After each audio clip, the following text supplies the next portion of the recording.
Merci, bienvenue à notre magazine, focus sur votre chaîne MMTV numérique. Les Tozali Lelo n'avaient un match à Léopard contre Colombie. Espérons que de bonnes choses aient allé. Namoni ba prédiction est belle, namoni ba prophétie est belle, namoni chacun va na pronostic na ndenge moko monela qui mais sinon nous souhaitons tous bonne chance au Léopard pour Ezali Mboka na biso. Je sais qu'il y a des gens qui n'aiment pas victoire à Léopard. Car ndenge ba mso souhaiter wazalendo to ba faire des pour la est pour na compte ya Rwanda. Nde bato na bomonaka mitema mabe balingi Congo te ba donc pour na bango Congo ekufa. Lamoni leur président azobete lisolo ya mbwa. Lisolo ya mbwa. Ebele ba ke na on sens péjoratif. Mais ba comparaka moto ou bien ba comparaka moto na nyama. Ce que moi ni ba komi ko comparer na nyama c'est que au commis déjà à niveau musoso. Ça va. Merci beaucoup. Là, je dis merci à l'équipe technique. Quand même, il a ingénieur aidé, dans cet élément, notre ami Osé et tous les autres qui sont là. Sinon, nous saluons tous ceux qui sont très loin, la diaspora congolaise surtout, au Bazali, Sima Léopard, qu'on a aussi na Mexique, na États-Unis. J'espère que ma camounion soit ezali kole kamalam. Les loto comme kana no muke kolobela likambo ya Senko na concret na bango basalaki. Ils ont tenu un concret où il fallait bimsa ba conclusion. Mais les locaux estalinga pas c'est là comme on que avant concret banda. Chole dans ses habitudes à saler prière.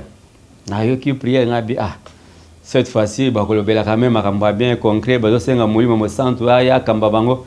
C'est que Mahamba bien ou bien concret wana. Mais curieusement, concret est ma politique.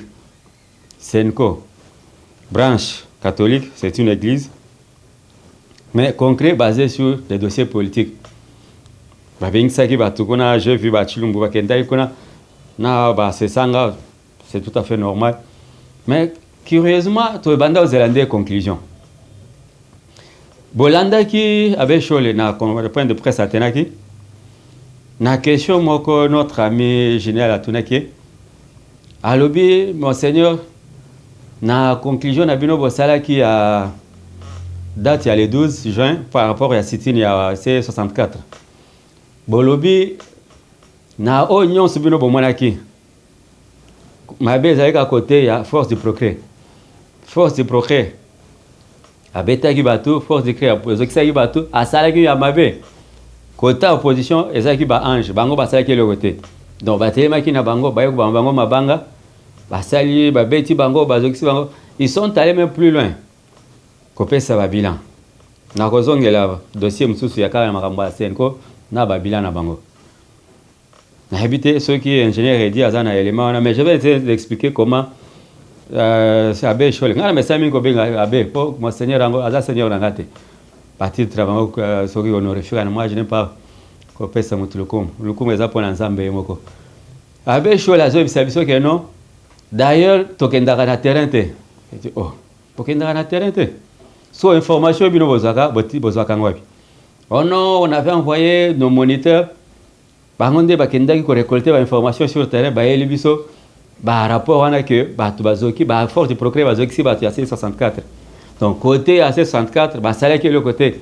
Bango ba tellement ka boy ba croiser les bras net tout la classe. Oh ya beti mbata na gauche, oh ya beti na droite.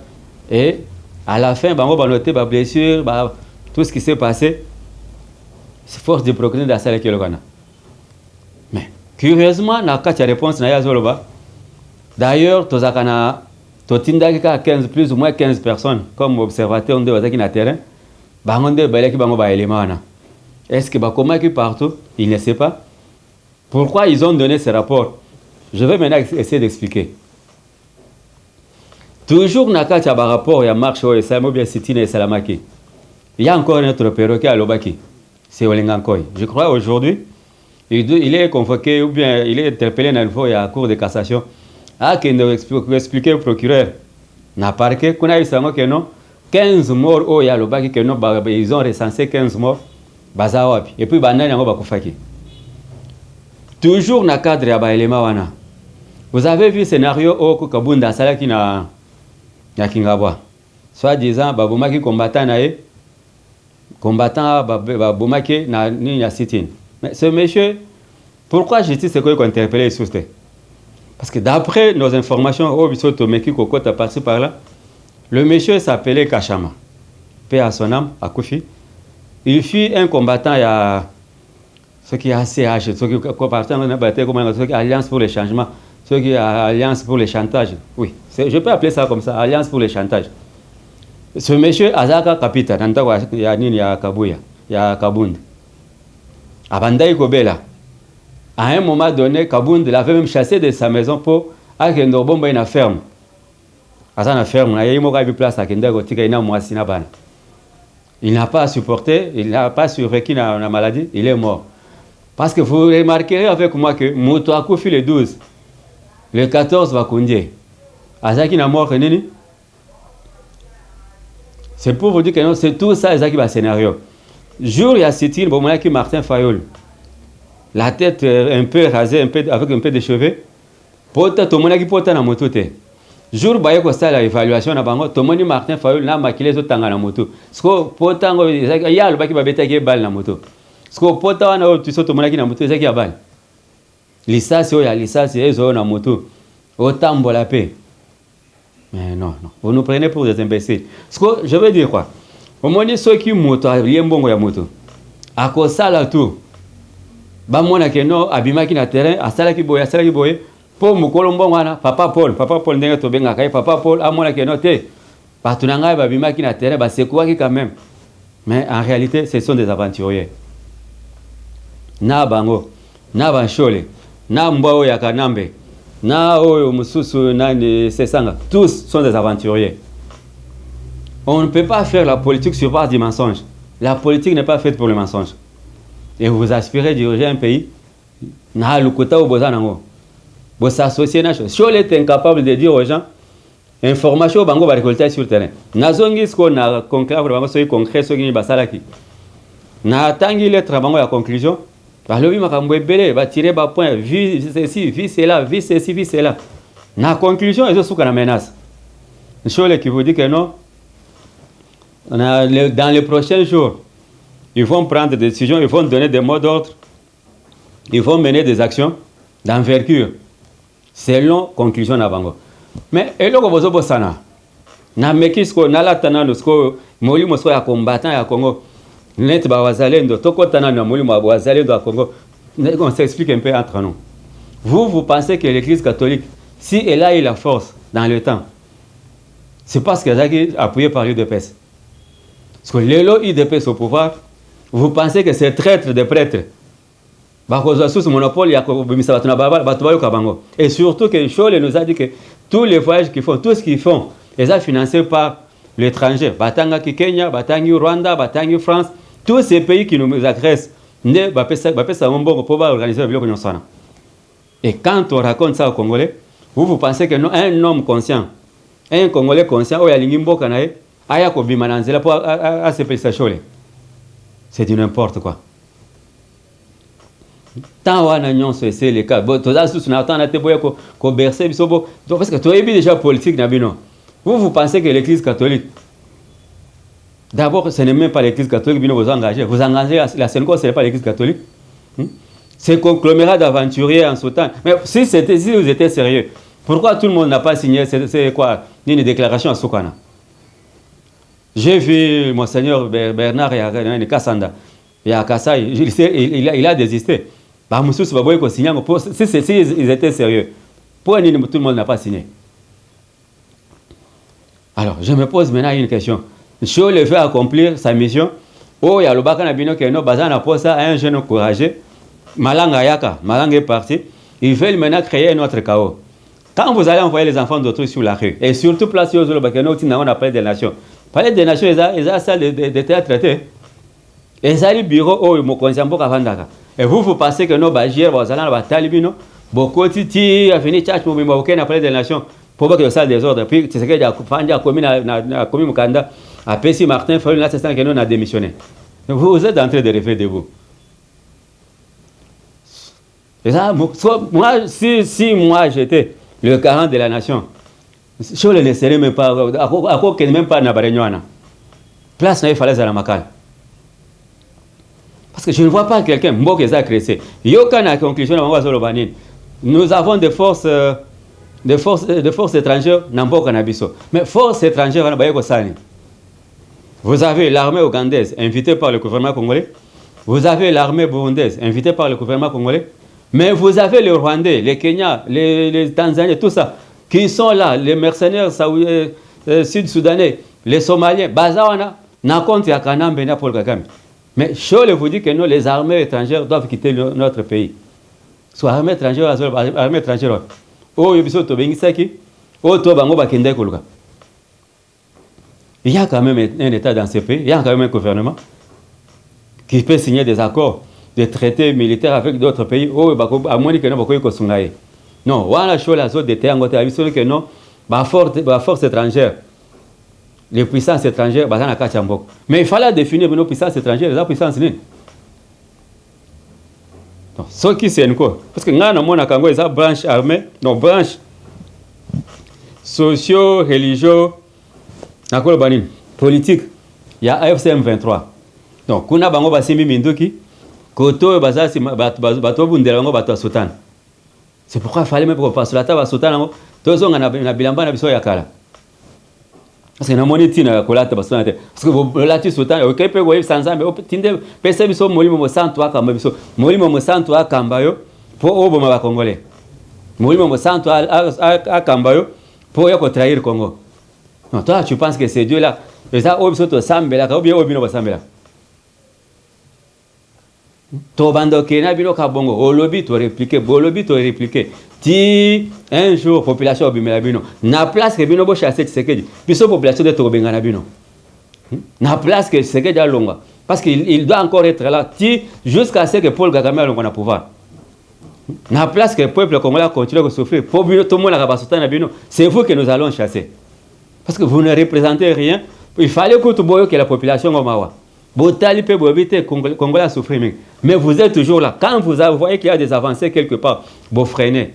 Ceux qui vont moniquer non, mbok elinge décoller mo moke, bo freiner. O kansi boko loka biso tiwa. Bo banda loka konga go tiwa. Et c'est comme na soga.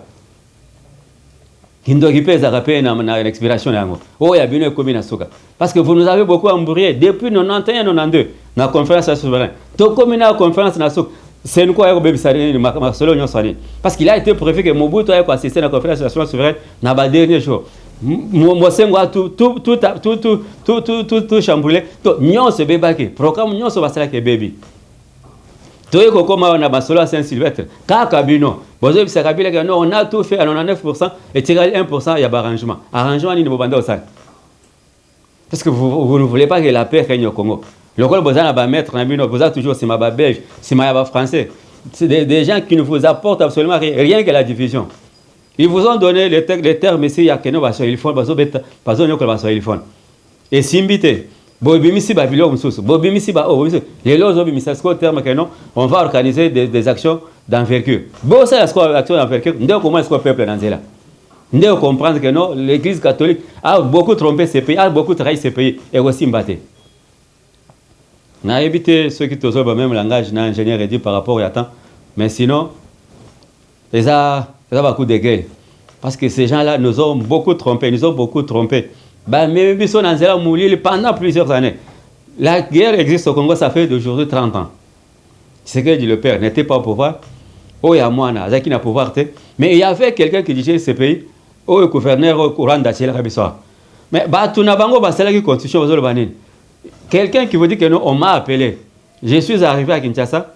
Bah, comment on appelle le pouvoir constitutionnel, c'est-à-dire l'Assemblée et le Sénat, bah, si bah, ça déjà demande dans le gouvernement belge pour revoir combien étudier la constitution, bah, ça arrivé là-bas, ils ont mené cette histoire de constitution à l'université de Liège. Et c'est là que la constitution a été retravaillée.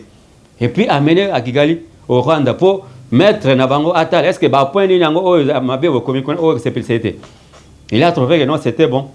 C'est ainsi que Kabila vous dira que non, constitution, c'est ma constitution. Il s'était battu tout seul Il s'était battu tout seul. Même l'Église catholique ne voulait pas de ces conditions. Parce que curieusement aujourd'hui, Nchole est derrière Kabila. N'habitez pas en Bongo depuis à Kendaka, Koliana Olive na ferme espoir. Depuis à Kendaka, Sakana, Banyoka, Bamaka, Kunale.